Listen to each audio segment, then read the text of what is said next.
Every effort and opportunity that we do to invest in young people will ultimately result in the well-being and sustainability of our communities. USAID's support of the Global Health Youth Summit, led by GHFP2, is one example of that type of investment in young people. We've seen the personal transformation of this experience on the young people who've participated in it, but more importantly, we see how our alumni continue on their trajectories towards global health careers and are becoming our future global health leader. Now in its third year, we've seen the legacy and the impact, and it will continue to grow.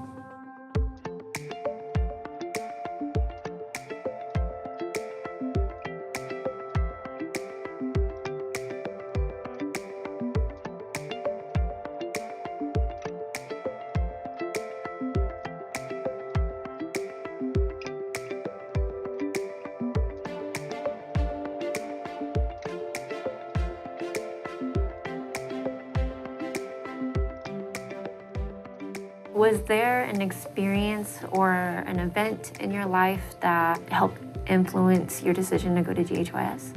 I have sickle cell, which means I have to get blood transfusions like once a month since I was like 5. Being around that at such a young age, I think definitely influenced my decision to go into the medical field. Getting to see other jobs that you never knew existed or opportunities that you never knew existed had a heavy impact on me.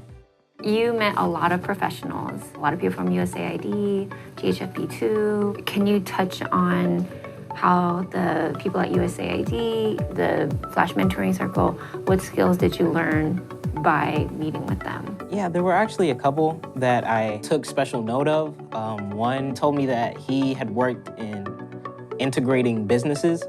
So he would look at a certain business, and if there is not an equal ratio of certain people or a certain ethnic group to the business, then there's problems because you're not getting everyone's point of view. And I think that's important when you're talking about global health, because if you don't have everyone's opinion, then you could be missing a real important part. There was a lot of jobs that I didn't know existed, or even programs. I started speaking to more professionals at the Global Health Youth Summit who were health educators. And I was interested in that because health education was also in between medical and law.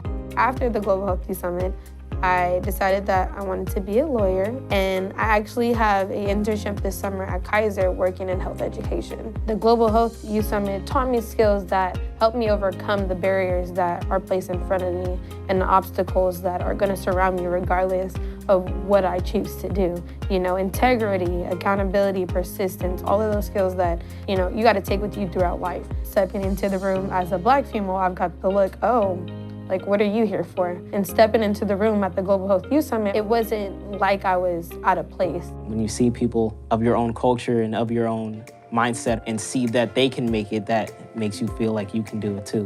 You guys were talking about like different cultures are important. Being a transgender individual has really opened my eyes to how, you know, in America, I have more privilege. I can transition, but, you know, in other places, there are transgender people who don't have that opportunity. What are you looking forward to the most? I know mental health is a part of global health, so I'm really interested in meeting professionals who work on global mental health, which seems kind of like a tough job, but something that I'm really interested in. I would say this is a one-in-a-lifetime experience. Going in open-minded is really important, absorbing all the knowledge that you can. Take in what you are genuinely interested in, but take note of what you've never heard before. To be a diverse group and to be able to grow with each other was cool. It really helps you realize you are the future and like you can do something. And if we get involved now, there is a huge impact as the outcome.